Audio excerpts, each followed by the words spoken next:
grid layout වල අද අපි කතා කරන්න යන්නේ justify self සහ align self කියන CSS rule එක.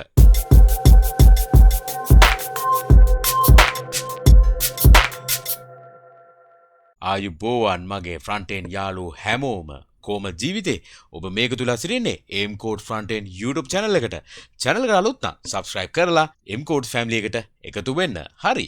අද අපි කතා කරන්න යන්නේ justify self සහ align self කියන CSS rule එක ගැන. right. ඔයගලන්ට මේ පේනවා output එකක් තියෙනවා box තියෙනවා පහක්.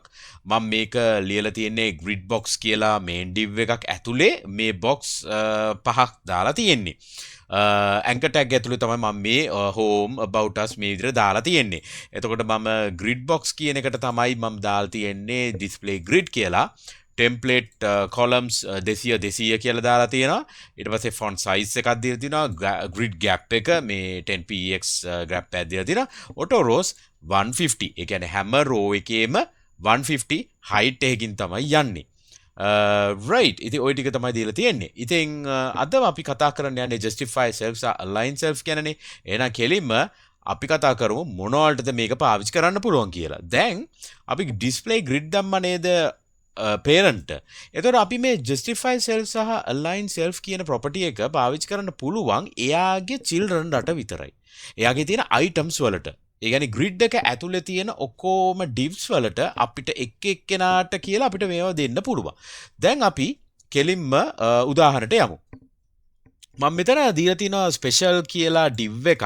එයාට තමයි මම මේ දැන් මේක කරන්න යන්නේ. දැන් අපි බලමු align self අපි දෙමු start කියලා. start කියලා කිව්ව ගාම ඔයගලන්ට පේනවා මෙන්න මේ apply කියන එකට මම මේක දීලා තියෙන්නේ. මේ apply එක පොඩ්ඩක් මෙහෙම වුණා. බලන්න ආපහු මම මේක කමෙන්ට් කරන්නම්. මෙහෙම තිබ්බේ මම මේක start කිව්වෙන් පස්සේ මේක මේ විදිහට උඩට ආවා. ඒ කියන්නේ මොකද්ද මෙතන උනේ?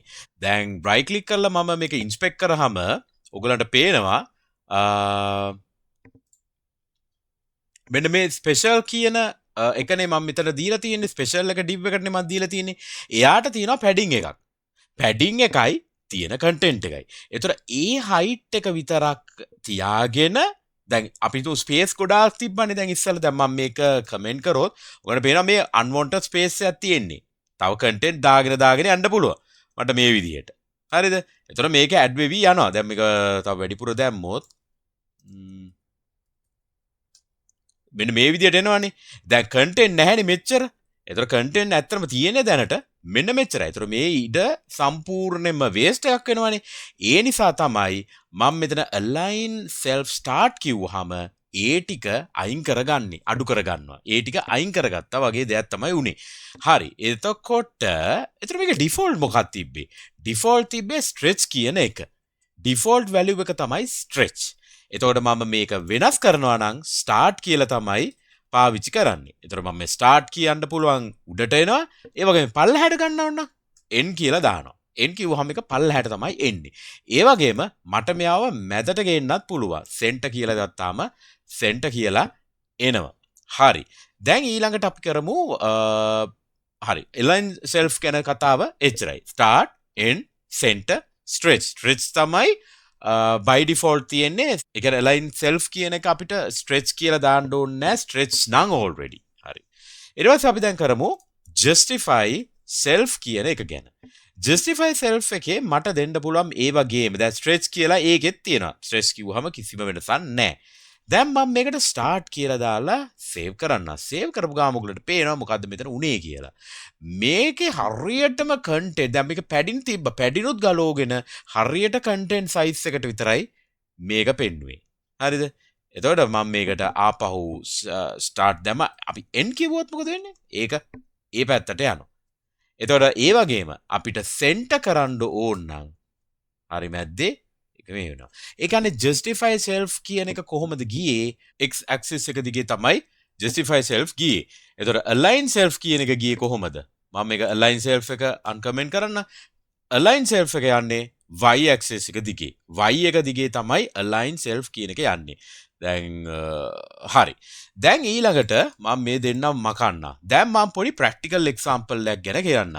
මම දැන් මේ apply කියන මෙහෙමනේ තියෙන්නේ. මම නිකන් හිතමු apply කියන බටන් එක ටිකක් හොඳ link එකක් විදිහට යන්න කියලා link button එකක් විදිහටම ගන්නම්කෝ හරි ඊට පස්සේ මේ ටික uncomment කරන්නම් හරි දැන් අපි හිතුවොත් මෙන්න මේ apply කියන බටන් එක අතයින් කරන්න හරි apply කියන බටන් එක හරි මැද්දේ එන්න ඕනයි කියලා එතකොට මම මේක පාවිච්චි කරලා කොහොමද කරන්නේ justify self කියලා center කියලා දානවා ඊට පස්සේ align self උත් center කිව්වනම් මේක හරි මැද්දට එනවා දැක්කනේ එතකොට මට align self උයි justify self උයි දෙකම එකට පාවිච්චි කරන්න පුළුවන් මේ විදිහටම.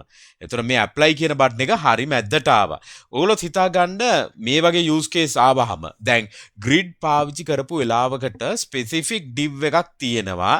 ඒ div එකේ තියෙන elements අපිට පොඩ්ඩක් එහාට මෙහාට කරගන්න ඕන නම් ඒ කියන්නේ ඒකේ තියෙන items උනත් සම්පූර්ණ මේ height එකෙනුයි සම්පූර්ණ width එකේ හරි මැද්දේ ඒ content එන්න ඕන height width එක කියන්නේ දැන් මේ මුළු box එකම තිබ්බනේ මේ fill වෙලා තිබ්බනේ එතකොට මේ සම්පූර්ණ box එකේ හරි මැද්දට විතරක් මේකේ ඇතුලේ තියෙන content එක එන්න ඕන නම් ඕගොල්ලන්ට මතක් කරන්න පුළුවන් justify self උයි align self ගැනයි. එතකොට ඕගොල්ලන්ට පුළුවන් ඒක ඒ විදියට CSS වලින් ස්ටයිල් කරගන්න right එහෙනම් මේ ටික තමයි අද අපි කතා කරන්න හිතාගත්තේ අද මාතෘකාව විදිහට align self සහ justify self එහෙනම් වීඩියෝ එක හොඳයි නම් like එකක් දාන්න share කරන්න කට්ටියත් එක්ක channel එක subscribe උත් කරන්න එහෙනම් ඊළඟ වීඩියෝ එක අපි හම්බෙමු එහෙනම් හැමදෙනාටම ජය වේවා cheers අපි ගියා